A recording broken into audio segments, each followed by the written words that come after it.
देवतुल्य आइयो महाशक्ति। आज स्वाध्याय चिंतन का हमारा क्रमांक है 490, यानी कि 500 में 10 कम। और आज हमारे बीच में आदरणीय डॉक्टर रामप्रकाश शर्मा साहब हैं और आपका जो विषय है वो है मनुष्य कौन है। इससे पूर्व भी आप कई विषय ले चुके हैं और आदरणीय डॉक्टर रामप्रकाश शर्मा साहब से निवेदन करते हैं अपना उद्बोध करते हैं। आइए डॉक्टर साहब।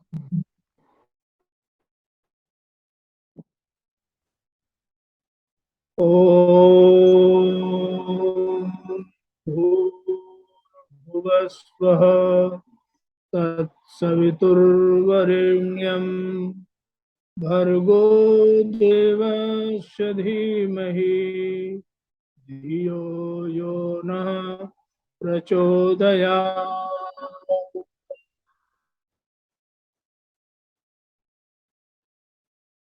सम्मान और श्रद्धा के योग्य आदरणीय श्री अरविंद कुमार शर्मा जी,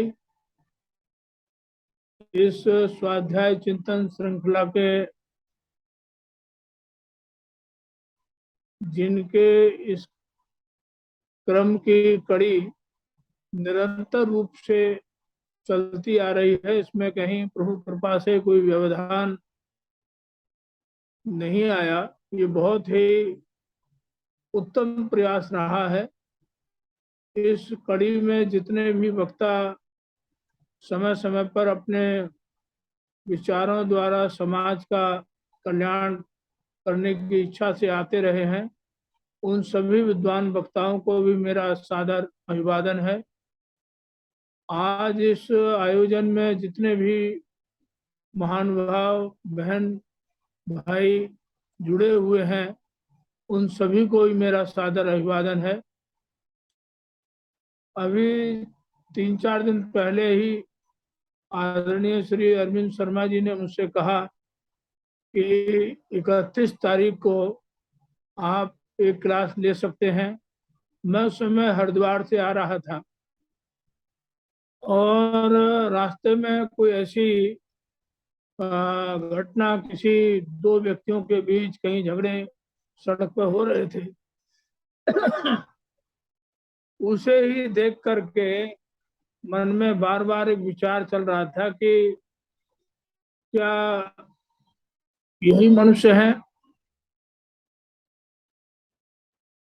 इसे मैं देखता रहा, उनकी बातें कुछ देर सुनने का के बाद मुझे ऐसा अनुभव हुआ कि 2 हाथ 2 पैर और इंसान के शरीर में जितने भी लोग हैं संसार में, क्या इन्हीं गुणों वाले, इन्हीं आकार प्रकार वाले व्यक्ति को मनुष्य कहा जाएगा।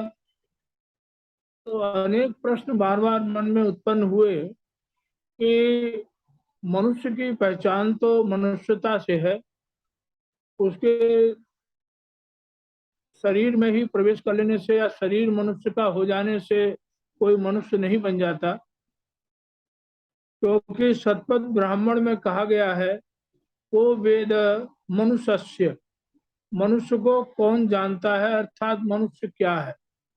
दूसरा, ऐतरेय उपनिषद में कहा गया, पुरुषोवाद सुकृतम, मनुष्य निश्चय ही ईश्वर की बनाई सर्वोत्तम कृति है।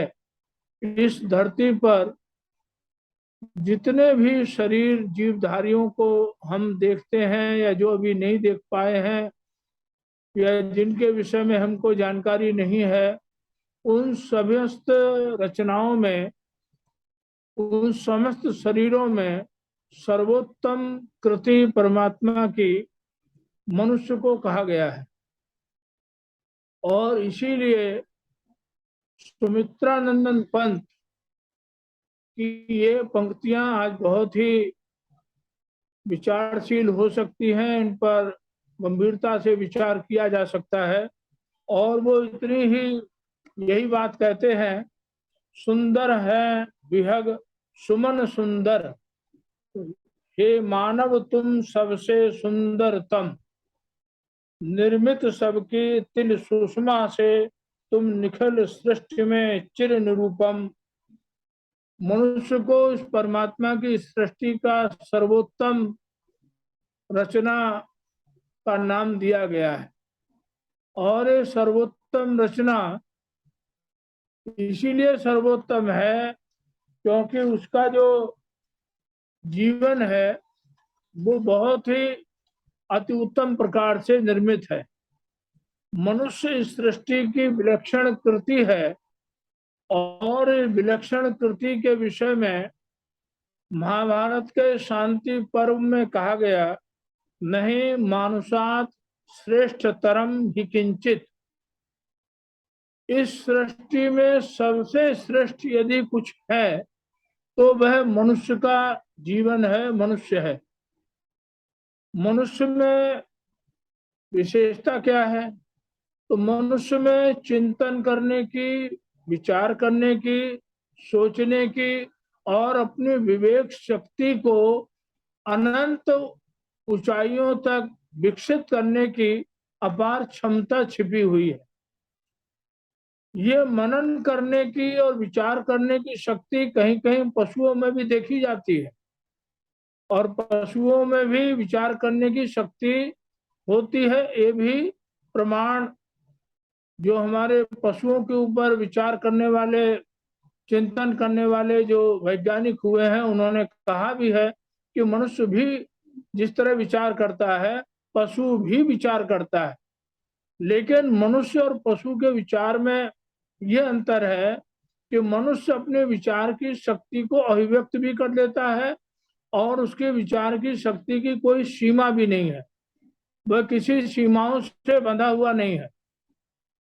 लेकिन पशु का जो विचार है वो जितना उसे प्रशिक्षित किया जाता है या जो वो अनुभव करता है या जिसे वो व्यक्त करना चाहता है, वो अपने उतने ही व्यवहार को व्यक्त कर पाता है, उससे अधिक को व्यक्त नहीं कर सकता। मनुष्य में अपने अभ्युदय की और अपने निश्रेष्ठ उद्देश्यों को प्राप्त करने की भी क्षमताएं छिपी हुई हैं। पशु अपना अभ्युदय नहीं कर सकता, अपना विकास नहीं कर सकता, शारीरिक विकास कर सकता है, वो तो एक प्राकृतिक प्रक्रिया है। लेकिन वो अपना बौद्धिक विकास, अपना मानसिक विकास, अपने चिंतन का विकास नहीं कर सकता। ये क्षमता केवल परमात्मा के द्वारा मनुष्य को ही प्राप्त है। अन्य जीवधारियों को, शरीरधारियों को ये क्षमता प्राप्त नहीं है। इसलिए मनुष्य को मनोमय प्राणी भी कहा गया है कि मनुष्य एक मनोमय प्राणी है, उसके अंदर एक मन है और मन की शक्तियां अपार है। उन शक्तियों को कहीं भी रेखांकित या सीमांकित नहीं किया जा सकता। मनुष्य को उभय योनि भी कहा गया है कि मनुष्य उभय योनि है, अर्थात वह कर्म भी करता है और भोग भी प्राप्त करता है। वह कर्म योनि भी है और भोग योनि भी है। इसके अतिरिक्त जितने भी शरीर हैं जीवधारियों के, वो सबके सब भोग योनि तो है, लेकिन वो कर्म योनि नहीं है। वो कोई नवीन कर्म करके अपने विकास के लिए, अपने कल्याण के लिए ऐसे नवीन कर्मों का सृजन, नवीन कर्मों का चिंतन नहीं कर सकते। वह प्रकृति द्वारा निर्धारित व्यवहारों को ही करते हैं। मनुष्य अपनी प्राकृतिक आवश्यकताओं की पूर्ति के लिए प्रयत्न करता है, पशु भी अपनी प्राकृतिक आवश्यकताओं की पूर्ति के लिए प्रयत्न करते हैं, लेकिन मनुष्य की प्राकृतिक आवश्यकताएं नियंत्रित होती हैं, वो अपने व्यवहार को नियंत्रित कर सकता है। पशु अपने व्यवहार को नियंत्रित नहीं कर सकता। हम लोग सभी जानते हैं, पशु कहीं भी खड़े होकर के मलमूत्र का त्याग कर सकते हैं, कुछ भी खा पी सकते हैं और किसी भी तरह का अपना नैसर्गिक व्यवहार नर और मादा मिलकर के कर सकते हैं। लेकिन मनुष्य ऐसा व्यवहार सामूहिक रूप से सार्वजनिक स्थानों पर ऐसा नहीं कर सकता, क्योंकि मनुष्य अपने ऊपर आत्म नियंत्रित करने की सामर्थ्य रखता है। पशु अपने ऊपर आत्म नियंत्रित करने की सामर्थ्य नहीं रखता, वह केवल प्राकृतिक नियमों में ही बंधा हुआ है। इसलिए मनुष्य की प्राकृतिक आवश्यकताएं और पशु की प्राकृतिक आवश्यकताओं में बहुत बड़ा बीच में अंतराल है, उनमें भेद है। महर्षि अरविंद ने कहा कि विश्व और व्यक्ति ये दोनों एक दूसरे से जुड़े हुए हैं। व्यक्ति विश्व के से लाभ प्राप्त करता है और विश्व व्यक्ति से शोभित होता है, और ये दोनों ही एक दूसरे पर निर्भर रह करके मनुष्य विश्व में रहते हुए अपनी क्षमताओं को विकसित करता रहता है और इस विश्व को सुरक्षित रखने की का दायित्व भी संभालता रहता है। जैसे कि हमारे यहाँ एक शांति मंत्र है, जिसमें कि मनुष्य जीवन के जितने भी साधन हैं जो प्राकृतिक रूप से उसे प्राप्त हैं, उन सभी के शुद्धिकरण का, उनके संरक्षण का दायित्व मनुष्य के ऊपर है और मनुष्य उनको स्वच्छ, सुंदर और सुरक्षित करने के लिए युगों युगों से प्रयत्नशील रहा है। ओम देव शांति, अंतरिक्ष शांति, पृथ्वी शांति, आपः शांति, ओषधया शांति, वनस्पतया शांति, विश्वे देवाः शांति, ब्रह्म शांति, सर्वम शांति, शांतिरेव शांति। अर्थात जो प्रकृति से प्राप्त उससे औषधियां हैं, जल है, वायु है, पृथ्वी है, आकाश है, इन सबको सुरक्षित रखने का दायित्व भी मनुष्य के ऊपर है। इसलिए मनुष्य को विशेष प्रकार से मननशील, चिंतनशील, विचारशील, विवेकशील कहा गया है। और मनुष्य में एक अद्भुत क्षमता है स्मरण रखने की, स्मरण करने की, याद करने की और याद किए हुए भाग को स्मृत रखने की और उसमें और विकसित करने की क्षमता मनुष्य के पास है। पशु भी कुछ बातों को याद रखते हैं, लेकिन वो उससे और आगे नहीं जा सकते। उन्हें जितना सिखा दिया जाता है उसको वो याद रखते हैं। जैसे चिड़ियाघर में और अनेक स्थानों, गांव में जो किसान हैं, अपने बैलों को, अपने और जानवरों को बहुत सी बातें सिखा देते हैं, लेकिन वो जितना सिखा देते हैं उन पशुओं के पास उतना ही ज्ञान रहता है, वे उसे और अधिक विकसित नहीं कर पाते। लेकिन मनुष्य को जितना सिखा दिया जाता है वह उससे भी और आगे अपने चिंतन के द्वारा, विवेक के द्वारा उस व्यवहार को और विकसित कर लेते हैं।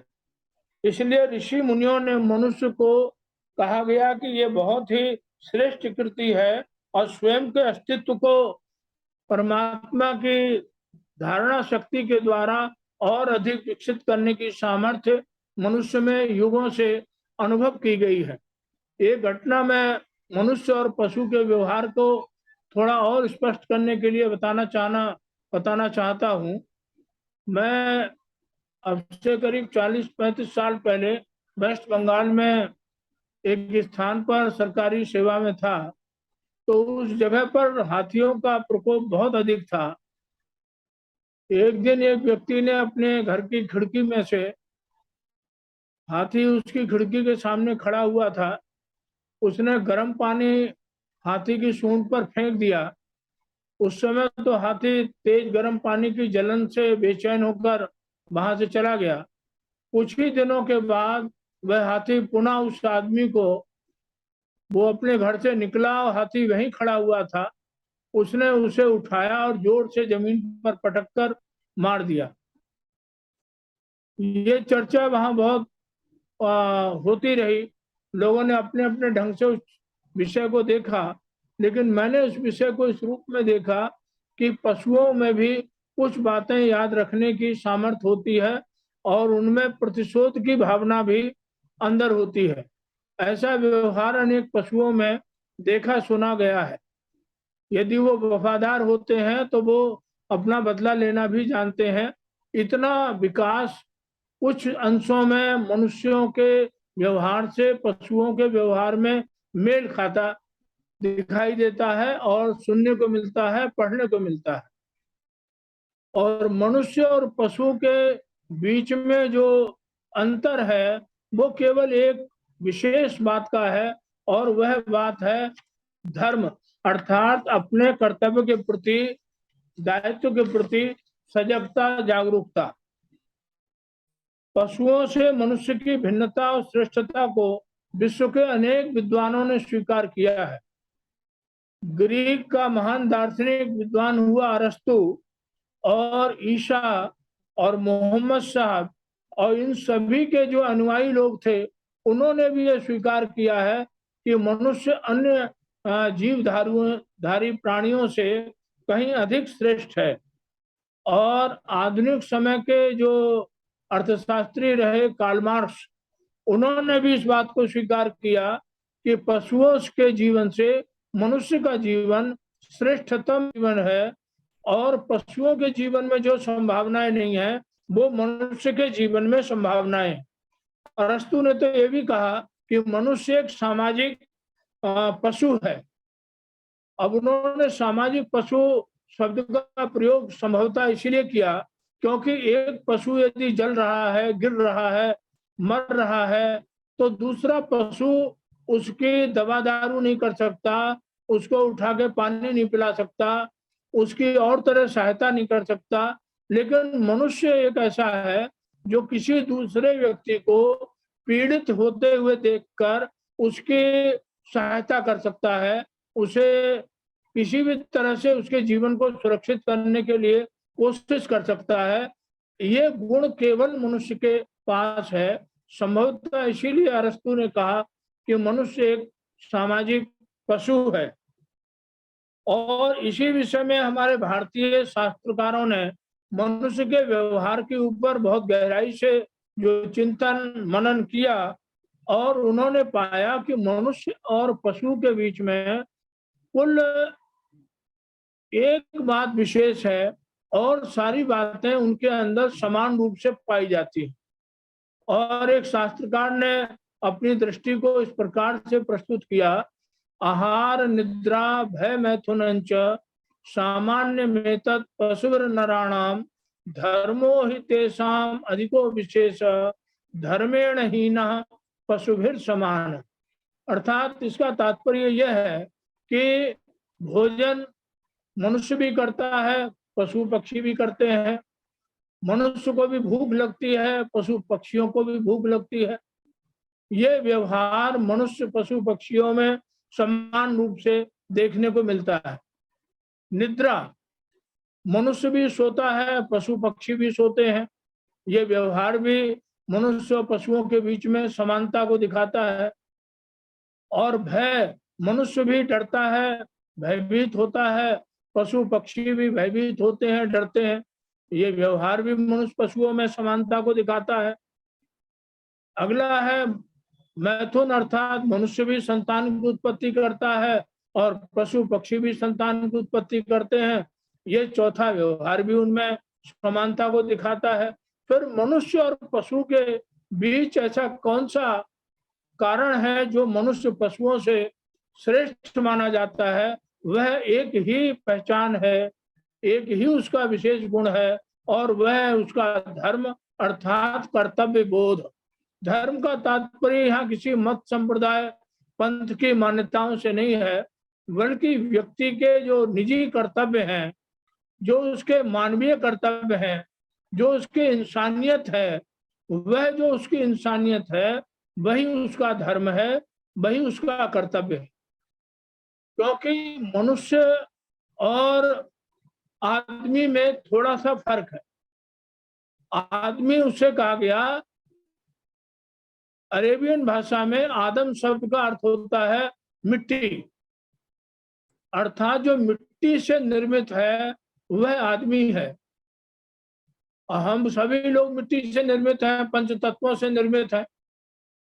तो हम में और उनमें यही फर्क है कि वो मिट्टी से निर्मित है, उनके अंदर बौद्धिक संवेदनाओं का अभाव है, और हमारे अंदर बौद्धिक संवेदनाएं प्रस्फुटित मात्रा में है, भरपूर मात्रा में है, विकसित होने की अपार संभावनाओं में विद्यमान है। इसलिए ये जो धर्म है यही मनुष्य की विशेष पहचान है। धारणा इति धर्म, जिसे धारण किया जाता है, जिसे अपनाया जाता है, जिसे स्वीकार किया जाता है, जिसे व्यवहार में लाया जाता है, जिसे पर अमल किया जाता है, उस विशेष कर्तव्य को, विशेष व्यवहार को, विशेष आचरण को धर्म कहा गया है। और ये आचरण केवल मनुष्यों में ही संभावित है, मनुष्यों के द्वारा ही होते हैं। और जिन मनुष्यों में ये आचरण नहीं है वह मनुष्य पशु के तुल्य है। आहार निद्रा भय मैथुन सामान्य में तत् पशुर नराणाम धर्मो ही तेषाम अधिको विशेष धर्मेण हीनः पशुभिर समान। जो धर्म से हीन है, धर्म से वंचित है, धर्म से रहित है, जिससे कर्तव्य का बोध नहीं है, जो कर्तव्य का पालन नहीं कर सकता, जिसमें संवेदना नहीं है, मानवता नहीं है, इंसानियत नहीं है, वह वास्तव में मनुष्य शरीर में रहते हुए भी मनुष्य कहलाने के योग्य नहीं है। मनुष्य और पशुओं में ये जो चार बातें हैं, ये समान रूप से देखने की दृष्टि हमारे ऋषियों ने अब से युगों पहले देख ली थी। और मनुष्य और पशु के बीच के अंतर को मानव समाज को समझाने के लिए उन्होंने इस प्रकार के संस्कृत वाक्यों की रचना की, संस्कृत श्लोकों की रचना की, ताकि मनुष्य अपने आप को और उत्तरोत्तर विकास के मार्ग पर ले जा सके और अपने मानवीय गुणों के द्वारा स्वयं को मनुष्य कहलाने का पात्र स्थापित कर सके। अब मनुष्य में जो विशेषता है वो अपने भूख के समय क्या खाना चाहिए और क्या नहीं खाना चाहिए इसका विवेक करता है। पशु इस बात का विवेक नहीं करता कि मुझे क्या खाना है और क्या नहीं खाना। उसके सामने भूख के समय जो भी उपस्थित हो गया वह उसी को अपना शिकार बना लेता है। लेकिन मनुष्य इस तरह का व्यवहार नहीं कर सकता। मनुष्य एक अवस्था के बाद अपने व्यवहारों में निरंतर परिवर्तन करता है, लेकिन पशु एक अवस्था के बाद अपनी जन्म देने वाली माँ के साथ भी अंतर भेद नहीं कर पाता। ये बहुत विचारणीय विषय है। मनुष्य इस अंतर को अच्छी तरह समझता है कि माँ कौन है, बहन कौन है, बेटी कौन है, पत्नी कौन है।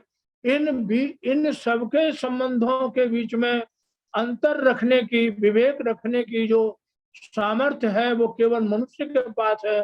पशुओं के पास या पशु जैसे आचरण करने वाले व्यक्तियों के पास ये सामर्थ्य नहीं होती। इसलिए मनुष्य का व्यवहार धर्म से नियंत्रित होता है और पशुओं का व्यवहार प्रकृति नियंत्रित करती है। प्रकृति ने उनको जितना बोध आवश्यक है उतना जन्म के समय ही दे रखा है। पशुओं के पास जो बोध है वह नैमित्तिक बोध है। नैमित्तिक से तात्पर्य है उन्हें अपनी माता पिता, परिवार, परिवेश, समाज, शिक्षक, राष्ट्र, पुस्तक, ग्रंथ इत्यादि इत्यादि के माध्यम से उन्हें अपने आप को विकसित करने का अवसर मिलता रहता है। पशुओं के पास ये सब संभावनाएं नहीं हैं। इन संभावनाओं के प्राचुर्य मात्रा में होने से मनुष्य की विकसित होने की क्षमताएं भी अनंत हैं। उसको किसी भी तरह से रोका नहीं जा सकता, छोटा नहीं किया जा सकता। और मनुष्य अपने नियंत्रित व्यवहार के द्वारा, नियंत्रित व्यवहार यहाँ निजी जीवन से संबंधित है, अर्थात वह अपने संतान की उत्पत्ति के लिए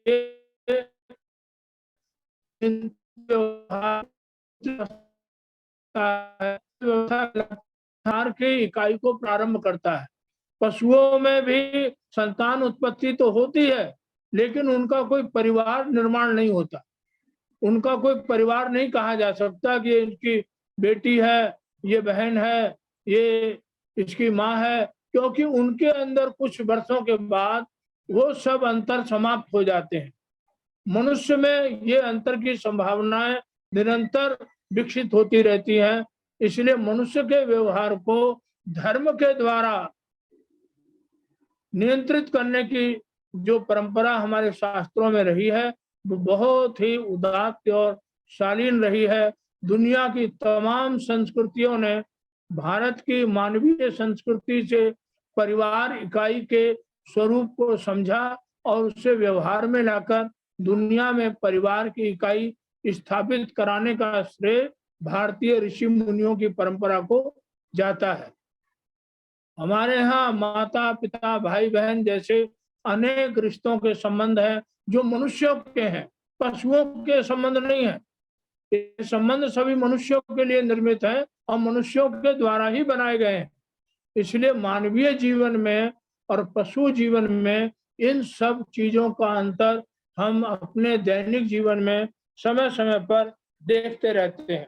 बुद्धि का सर्वाधिक विकास मनुष्य में हुआ है, अन्य पशुओं में नहीं हुआ। और बुद्धि का सर्वाधिक विकास के लिए वेद में गायत्री मंत्र की प्रार्थना, उपासना, स्तुति का प्रावधान भी मनुष्यों के लिए है। कोई गायत्री मंत्र नहीं है, शास्त्र नहीं है जो उसमें उनकी बौद्धिक और एक नीतिकार ने मनुष्य के व्यवहार को और अच्छी तरह से उस पर प्रकाश डाला है। येषां न विद्या तपो न दानं ज्ञानं न शीलं न गुणो न धर्मः ते मृत्युलोके भुवि भारभूता मनुष्य रूपेण मृगाश्चरन्ति। इसमें विशेष बातों की तरफ ध्यान दिया गया है कि कौन मनुष्य है, उनके किनके अंदर अगर ये गुण है तो मनुष्य है, और ये गुण नहीं है तो वो मनुष्य कहलाने के योग्य नहीं है। तो तीन बातें तो इसमें मनुष्य की बुद्धि से संबंधित है और तीन गुण उसके धर्म से संबंधित है। तो तीन गुण जो उसकी बुद्धि से संबंधित है वो है येषां न विद्या, जिनके पास विद्या नहीं है। येषां न विद्या न तपो न दानम ज्ञानम न शीलम। एक इसमें शब्द आया ज्ञान। ज्ञान शब्द भी मनुष्य की बुद्धि से संबंधित है और शील अर्थात आचरण, व्यवहार, कब कैसा आचरण करना चाहिए, कहाँ कैसा करना चाहिए, किस परिस्थिति में कौन सा व्यवहार करना चाहिए, ये सारी जो विद्या की, ज्ञान की, आचरण की जो विशेषताएं देखने को मिलती हैं, वह विशेषताएं उसके बौद्धिक क्षमताओं को रेखांकित भी करती हैं, बौद्धिक क्षमताओं पर आधारित होती हैं और उसके द्वारा वो अपने बौद्धिक विकास के लक्ष्य को प्राप्त करता है। इसलिए कहा गया कि जिसके पास विद्या, ज्ञान और शील ये तीन गुण विशेष हैं, वह व्यक्ति बुद्धिमान है, अर्थात बुद्धिशील, विवेकशील, विचारशील मनुष्य कहा जाएगा। उसे मनुष्य कहते हैं। और तीन इसमें गुण हैं उसके आचरण से संबंधित, जो उसके व्यवहार से संबंधित रखते हैं। वो है तप, दान और गुण। ये उसके बुद्धि से संबंधित है। तप करना, किसी भी श्रेष्ठ कार्य को पूरा करने के लिए जो परिश्रम किया जाता है, जो त्याग किया जाता है, जो मेहनत की जाती है, जो कोशिश की जाती है वह तप कहलाती है। और दान किसी व्यक्ति की सहायता के लिए, जब व्यक्ति तन से, मन से, धन से, जैसे भी हो सकती है उसकी सहायता करता है, और उन सहायता के माध्यम से वो दूसरे व्यक्ति के कष्टों को, आपत्तियों को, परेशानियों को दूर करने में उसकी मदद करता है, ये दान कहलाता है। और गुण, वह अपने निजी क्षमताओं को, निजी विशेषताओं को, निजी आदर्शों को, निजी मूल्यों को और अधिक विकसित करने की कोशिश में जब प्रयत्नशील होता है, तब उसके गुणों का विकास होता है। ये उसकी बौद्धिक क्षमता और उसकी धार्मिक क्षमताओं से जुड़े हुए ये 6 गुण हैं। येषां न विद्या न तपो न दानम ज्ञानम न शीलम न गुणो न धर्म। जिसके पास न विद्या है, न ज्ञान है, न शील है, न तप है, न दान है, जिसके पास ये 6 गुणों में से कोई सा भी गुण नहीं है, वह मनुष्य के शरीर में रहने वाला, होने वाला, दिखाई देने वाला जो मनुष्य कहलाया जा रहा है, लेकिन वो वास्तव में मनुष्य नहीं है। वह इस पृथ्वी पर भार रूप होकर के, एक बोझे के रूप में, एक भार के रूप में पशु की तरह जीवन व्यतीत कर रहा है। इतना सूक्ष्म चिंतन, इतना सूक्ष्म विचार जो प्रत्येक व्यक्ति को सोचने, विचारने और जीवन में अपनाने के लिए प्रेरित करता है, ऐसा दर्शन, ऐसा विचार हमारे भारतीय शास्त्रों में पढ़ने को मिलता है। और ये विचार मनुष्य को बार बार प्रेरित करता है कि हम अपने पास विद्या को अर्जित करें, ज्ञान को अर्जित करें, अपने शील को, आचरण को निरंतर निखारते रहें, सुधारते रहें। उसमें जो भी कमियां हैं, दोष हैं, बुराइयां हैं, उनका आत्म अवलोकन करते रहें और अपने आत्म अवलोकन के द्वारा स्वयं को भी उन्नत करें और अपने परिवेश से संबंधित अन्य व्यक्तियों को भी उससे लाभान्वित करने की, उससे और प्रखर करने की, विकसित करने की कोशिश करते रहें। अब ये इसमें जो है धर्म ही विशेष आया कि धर्म ही अगर है, व्यवहार की उसे ज्ञान है, व्यवहार की उसे परख है, व्यवहार का उसे विवेक है, तभी वो अपने आप को पशुओं से अतिरिक्त आचरण करते हुए दिखाई दे सकता है। पशुओं के लिए ना कोई विद्या है, पशुओं के लिए ना कोई ज्ञान है, न तप है, न शील है, न गुण है, न धर्म है। ये 6 गुण के 6 गुण केवल मनुष्यों के लिए ही हैं, क्योंकि मनुष्य में अपनी आत्मसत्ता को, अपने अंतर के तत्व को बहुत ऊंचाइयों तक ले जाने की सीमाएं रेखांकित नहीं की गई, उसे कहीं आखिरी हद तक नहीं बताया गया। वह मानव से महामानव बन सकता है और पुरुष से अति पुरुष बन सकता है। ये क्षमताएं केवल मनुष्य के अंदर हैं। लेकिन आज बहुत से स्थानों पर आए दिन हमारे समाचार पत्रों में, पत्रिकाओं में और मीडिया में, सोशल मीडिया में ऐसी घटनाएं देखने को मिलती हैं जिसमें मानव शरीरधारी, जिसे मनुष्य नहीं कहा जा सकता, ऐसे व्यक्ति के द्वारा ऐसे घृणित व्यवहार, घृणित कार्य, घृणित आचरण होते हैं समाज में। उसको देख करके लगता है कि ये मनुष्य नहीं है बल्कि ये पशु है, और इसमें पशुता के वो सभी लक्षण विद्यमान हैं जो पशुओं में होते हैं।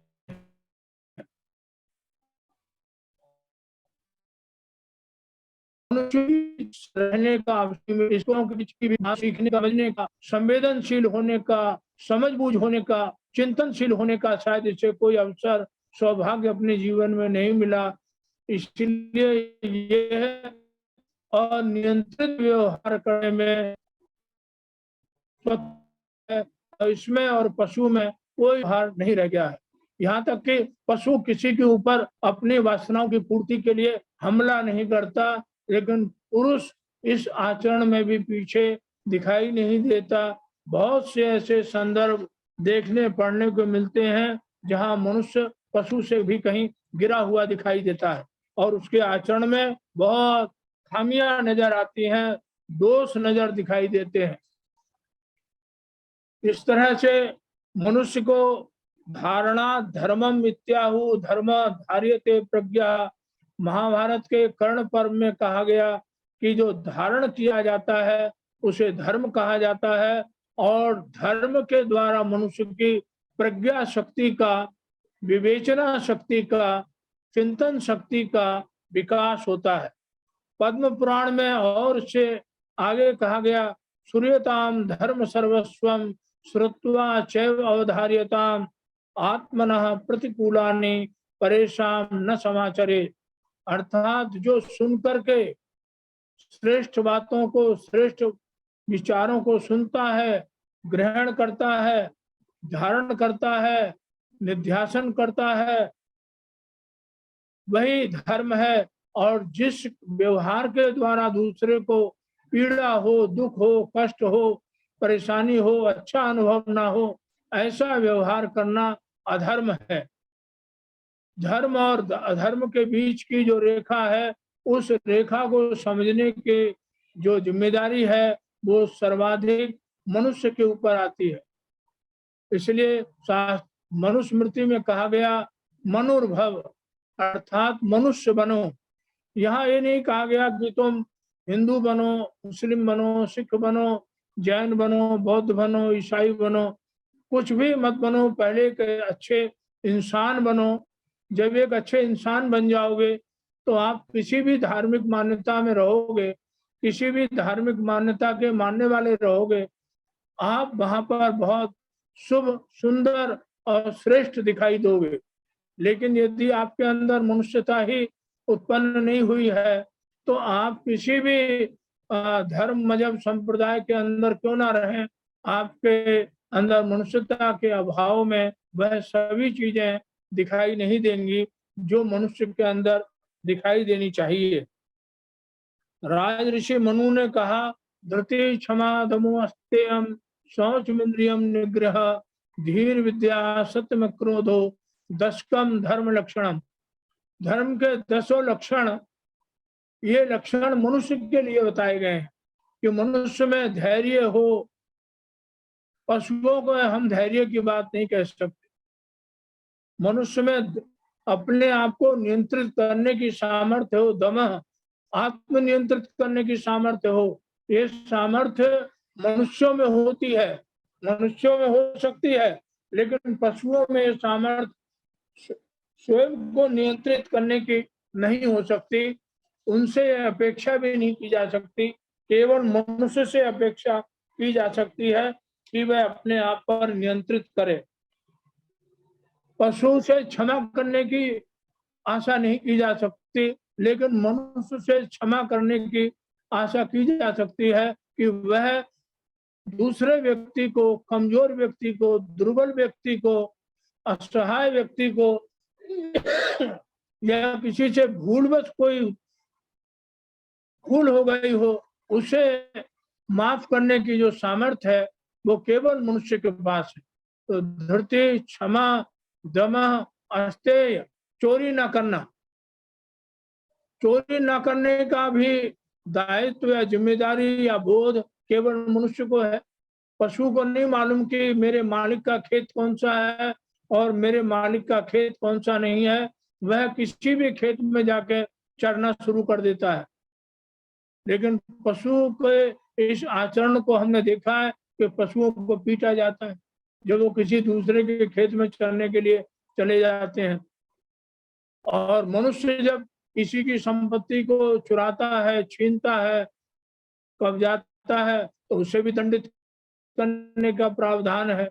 तो धृति, क्षमा, दमः, शौच, पवित्रता, ये पवित्रता अनेक प्रकार से हो सकती है, लेकिन अगर इसे मोटे तौर पर समझें तो शारीरिक पवित्रता मानसिक पवित्रता, वैचारिक पवित्रता, आर्थिक पवित्रता, व्यावहारिक पवित्रता, ये पवित्रताएं हो सकती हैं। सबसे पहले शारीरिक पवित्रता, शरीर को स्वच्छ रखना, मानसिक पवित्रता को स्वच्छ रखना, क्योंकि मन के द्वारा ही सभी दूषित और सुंदर काम होते हैं। दूषित काम भी मन से ही होते हैं और सुंदर काम भी, श्रेष्ठ काम भी, महान कार्य भी मन के द्वारा ही होते हैं। इसलिए मानसिक शुद्धता, मानसिक पवित्रता की भी बहुत महत्ता है। और आर्थिक पवित्रता, जब घर में आर्थिक पवित्रता होती है, शुद्ध धन, मेहनत का धन, परिश्रम का धन घर में आता है, तो सबके आचरण व्यवहार अच्छे होते हैं। बेईमानी और रिश्वत के धन के द्वारा भी मनुष्य का पतन होता है, उसकी वैचारिक शक्तियों का अवमूल्यन हो जाता है, नैतिकता का पतन हो जाता है। आर्थिक स्वच्छता और उसकी व्यवहारिक स्वच्छता भी बहुत आवश्यक है। तो धृति, क्षमा, दमः, अस्तेयम, शौचम, इंद्रिय निग्रह, अपनी इंद्रियों पर नियंत्रण करना, अपनी इंद्रियों को काबू में रखना, वश में रखना, ये सामर्थ्य भी मनुष्यों में ही होती है और मनुष्यों से इसकी अपेक्षा भी की जाती है, इंद्रिय निग्रह। और उसके आगे कहा धी, बुद्धि। बुद्धि की बात केवल मनुष्य की जा सकती है, विद्या के विषय में चर्चा मनुष्य की जा सकती है। धीर विद्या, सत्यम, सत्य के आचरण की भी अपेक्षा मनुष्य से ही की जा सकती है। अक्रोध, गुस्सा न करना, ये मनुष्य से ही कहा जा सकता है, क्रोध मत करो। पशु से हम नहीं कह सकते कि क्रोध मत करो, उसके क्रोध पर नियंत्रण हम नहीं कर सकते, लेकिन हम अपने क्रोध पर नियंत्रण कर सकते हैं।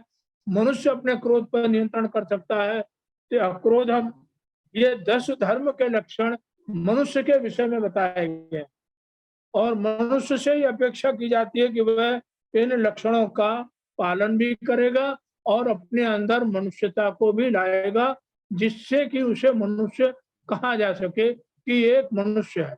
धर्मो रक्षति रक्षिता, मनुष्य अपने कर्तव्य की रक्षा करता है और कर्तव्य उसकी रक्षा करता है।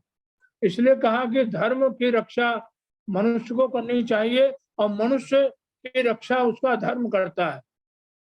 यहाँ धर्म से तात्पर्य मेरा किसी पूजा पद्धति से संबंध से नहीं है, बल्कि यहाँ अपने जो नितांत पवित्र कर्तव्य है, जो उसे राष्ट्रीय कर्तव्य है, उसका व्यक्तिगत कर्तव्य है, उसका सामाजिक कर्तव्य है, उसकी आजीविका के क्षेत्र का कर्तव्य है, उसके व्यवहार पक्ष का कर्तव्य है, उसका पारिवारिक कर्तव्य है, उसके निजी जीवन का कर्तव्य है। इन सब कर्तव्यों को धर्म की श्रेणी में रख करके ही मैं इस बात को प्रस्तुत कर रहा हूं कि धर्म का तात्पर्य किसी धार्मिक पूजा पाठ की मान्यताओं से नहीं है। मनुष्य में संवेदनशीलता की आवश्यकता होती, मनुष्य में एक दूसरे के आत्मसम्मान की रक्षा भी करने की अपेक्षा की जाती है, मनुष्य से दया की अपेक्षा की जाती है, मनुष्य से करुणा की अपेक्षा की जाती है, मनुष्य से उदारता की अपेक्षा की जाती है, मनुष्य से मनुष्य की सहायता के विभिन्न आयामों की अपेक्षा की जाती है, मनुष्य से एक दूसरे के कष्टों को दूर करने की, उसकी मदद करने की भी अपेक्षा की जाती है। तो मनुष्य से अनेक प्रकार की संभावनाएं, अनेक प्रकार की अपेक्षाएं हैं कि मनुष्य मनुष्य की भी रक्षा करे, मनुष्य पशु पक्षियों की रक्षा करे, मनुष्य प्रकृति की रक्षा करे और अपने निजी मनुष्यत्व की भी रक्षा करे। यदि उसकी मनुष्यत्वता, उसकी मानवता टूट गई, नष्ट हो गई, समाप्त हो गई और उसमें संवेदना का अभाव हो गया, मानवीयता का अभाव हो गया, करुणा का अभाव हो गया, दया और दान का अभाव हो गया, विवेक और चिंतन का अभाव हो गया और करुणा का अभाव हो गया, तो ऐसे शरीर वाला व्यक्ति मनुष्य कहलाने के योग्य नहीं है। मनुष्य का तात्पर्य ही है मननात् इति मनुष्य, जो मननशील है, विचारशील है, संवेदनशील है, उत्तरदायित्व पूर्ण है, जिम्मेदारी पूर्ण है। इन इत्यादि मानवीय गुणों से जो ओतप्रोत है उसे ही मनुष्य कहा गया है। और हमारे शास्त्रकारों ने, विद्वानों ने, ऋषियों ने, मुनियों ने, जिनकी हम संतान हैं, हम सबके अंदर इन गुणों की अपेक्षा की बात कही है कि मनुष्य अपने अंदर मनुष्यता को उत्पन्न करे, उसे जागृत करे। धृति क्षमा दमो अस्तेयम शौचमिंद्रियम निग्रह धीर विद्या सत्यम क्रोधो दशकम धर्म लक्षणम। ये धर्म के 10 लक्षण मनुष्य के लिए है। मनुष्य इनको अपने अंदर अपना करके अपनी मनुष्यता की रक्षा कर सकता है और स्वयं को मनुष्य कहलवाने का आधिकारिक पात्र भी बन सकता है। मैंने अपनी बात आप लोगों के बीच मनुष्य कौन है इस विषय को ध्यान में रखते हुए प्रस्तुत करने का छोटा प्रयास किया है। ये प्रयास अनंत सीमाओं से बंधा हुआ है, इसकी कोई सीमाएं रेखांकित नहीं है, अनंत है। और भी इसको और विवेचना की जा सकती है, विचार किया जा सकता है। अनेक उदाहरणों के द्वारा, अनेक वक्तव्यों के द्वारा, अनेक मनुष्यों के उदाहरणों के द्वारा और अधिक इसको विकसित किया जा सकता है विषय को। मेरा विषय आज के वक्तव्य का यही समाप्त होता है। मैं सभी श्रोता वृंद का हृदय से धन्यवाद करता हूं कि उन्होंने मुझे सुना, धैर्य रखा। मैं उनके धैर्य को भी धन्यवाद करता हूं। ओम शांति। नमस्ते। धन्यवाद आदरणीय डॉक्टर राम कुमार शर्मा साहब, राम प्रकाश शर्मा जी। आज आपने मनुष्य कौन है का विषय लिया, और जैसा कि कहते हैं कि अगर मनुष्य का मन शांत है, अगर मनुष्य का मन शांत है, चित्त प्रसन्न है, हृदय हर्षित है, तो निश्चय ही वह अच्छे कर्मों का फल है। आइए मैं सभी लोगों को अनम्यूट करता हूँ और मनुष्य कौन है इस विषय में किसी की जो जिज्ञासा हो सकते हैं, फिर बाद में 2 शब्द आदरणीय भाग्य शर्मा जी देंगे। छोटा प्रश्न मन में उठा है। जैसे कहते हैं कि 84 लाख जोनियों के बाद मनुष्य जीवन प्राप्त होता है, अनमोल जीवन प्राप्त होता है मनुष्य का। अब छोटा सा प्रश्न ये है कि जब मनुष्य के अलावा जीव जंतु जानवरों के पास बुद्धि नहीं है, विवेक नहीं है, अच्छा सोचने की, उन्नति करने की क्षमता नहीं है, तो ये कौन से फल जो मिले जो मनुष्य बना? भी कहते हैं इतने जन्मों से 84 लाख जोनियों से भोग कर अपने सुकर्मों से प्रभु की कृपा से मनुष्य जीवन प्राप्त हुआ। अब यह बड़ा अहम प्रश्न आपकी बातों से मन में आया है। मैं इस विषय में आपको कहना चाहूंगा, हेलो नहीं है, जी, मैं इस विषय में आपको कहना चाहूंगा। हाँ जी बोलिए। कि मनुष्य के पास नैमित्तिक ज्ञान की परंपरा है। राम प्रकाश शर्मा जी का बहुत बहुत आभार। बहुत सारगर्भित, सरल और शिक्षाप्रद ऐसा उद्बोधन रहा आपका कि जैसे मनुष्य के बारे में काफी हद तक जितने भी हमारे यहाँ जो जिज्ञासु बैठे हुए हैं सबको आपने बताया। और वास्तव में मनुष्य वो ही है जो मन के अधीन है, जो मन के अनुसार कार्य करे, मन के अनुसार चले और सारी प्रतिक्रियाएं अपने हिसाब से करता है। मनुष्य को वैसे तो विज्ञान कहता है कि मनुष्य man is a social animal, एक वो जैसा कि आपने बताया भी, लेकिन मनुष्य औरों के मुकाबले उसके दिमाग की जो क्षमता है वो इतनी अधिक है। और यह भी कहा जाता है कि मनुष्य, सामान्य मनुष्य एक अपने जीवन में अपने दिमाग का 10-12% भी इस्तेमाल नहीं कर पाता, जबकि दिमाग की उसकी जो क्षमताएं बहुत ज्यादा है, वो गीगाबाइट मेगाबाइट से भी बहुत ज्यादा है।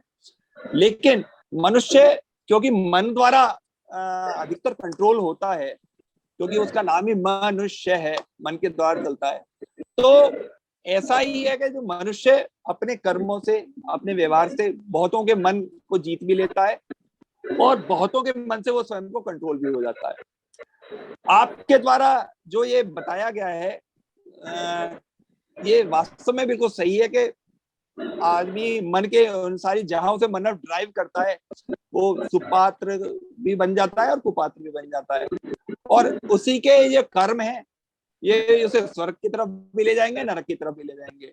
और जो इंसान जितना पॉजिटिव रहता है, जितना सकारात्मक रहता है, उसके और उसके आसपास का जो ऑरा है वो उसे उतना ही अच्छा कंट्रोल करता है और उतना ही अच्छा उसके जीवन यापन करता है।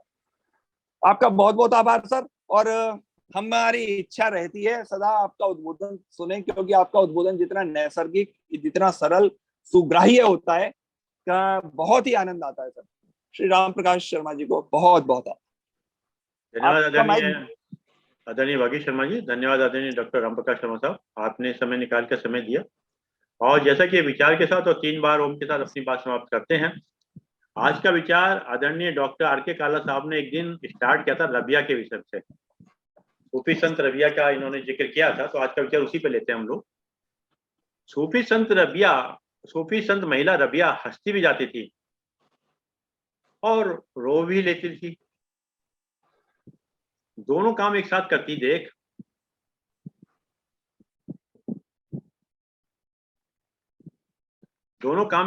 देख कर उपस्थित लोगों ने आश्चर्य भी किया और कारण भी पूछा, क्योंकि हंस भी रही थी और रो भी रही थी। तो कारण पूछा तो रबिया ने कहा, परमात्मा ने ऐसा सुंदर संसार और शरीर बनाया, परमात्मा ने ऐसा सुंदर संसार और शरीर बनाया, इस पर मैं हंसती हूं। रोती इसलिए हूं कि इन दोनों का हम सही उपयोग नहीं कर पाते। रोती इसलिए हूं कि मैं सही उपयोग नहीं कर पाते, गंदे कीचड़ में पड़कर अपना सौभाग्य भी गवाते हैं। गंदे कीचड़ में पड़कर अपना सौभाग्य भी गवाते हैं और संसार को भी कलुषित कुरूप बना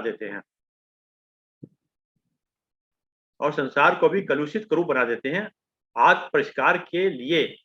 इसी कारण संतों की संगति को जीवन का सर्वोपरि सौभाग्य माना गया है, और संसार को आत्म परिष्कार के लिए इस कारण संतों की संगति को जीवन का सर्वोपरि सौभाग्य माना गया। आइए 3 बार उनका उच्चारण करते हैं।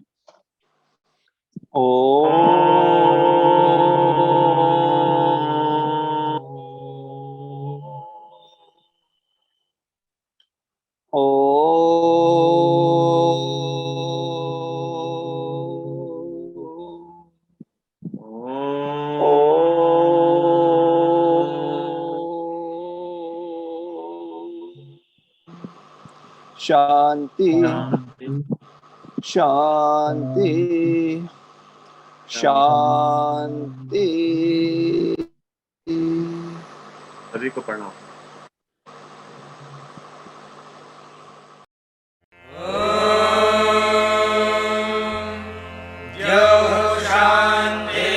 शांतिरंतरिक्षं शांति पृथिवी शांतिरापः शांतिरोषधयः शांतिः वनस्पतयः शांतिर्विश्वे देवाः शांतिर्ब्रह्म शांतिः सर्वं शांतिः शांति